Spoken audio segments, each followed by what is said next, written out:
Dwi'n gobeithio bod y nofel hon yn un sydd yn reit wahanol i'r peth arall sydd o werth yn Nghymru, achos mae'n nofel ffantasi. Ac bod hi'n nofel i blant hŷn a phobl ifanc, dwi ddim wedi dal yn ôl o gwbl o ran mae'n ddychrynllyd ofnadwy, mae'r ysbrydion yn ofnadwy o scary, a o'n na ranna pan o'n i'n sgwennu fan hyn, o'n i'n meddwl, o na, mae hyn yn ormod, ond dwi wedi cadw nhw i fewn. Dwi'n meddwl bod o'n bwysig i blant o bobl ifanc gallu dychryn hynna'n dipyn bach weithio.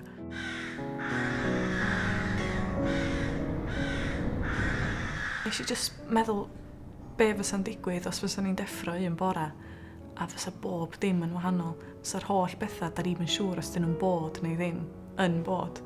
Sut fysa ni'n ymateb i hynna? A dyna be nath ysgogi fi sgwennu'r nofel. Nes i sbio i fewn i hen hanesion, a hen chwedla, am ysbrydion a bwystfilod ar dros y byd a defnyddio rheini yn y nofel a wedyn gwneud rhai yn hun hefyd. Nes i ddarllen erthigl mewn papur newydd Gymraeg am Teitlau Jones yn deud bod na ddim digon o nofela gwreiddiol Cymraeg. A sgynna i'n byd yn erbyn addasiadau o'r Saesneg neu unrhyw iaith arall, ond dwi'n meddwl weithiau bod rhaid i rai straeon fod yn straeon Cymreig hefyd, a dim just yn Gymraeg, bod y cymeriadau yn cymeriadau Cymreig. A felly o'n eisiau sgwennu rhywbeth fysa mond allan gweithio yn Gymraeg. O'n i wrth fy modd yn darllen pan o'n i'n iau.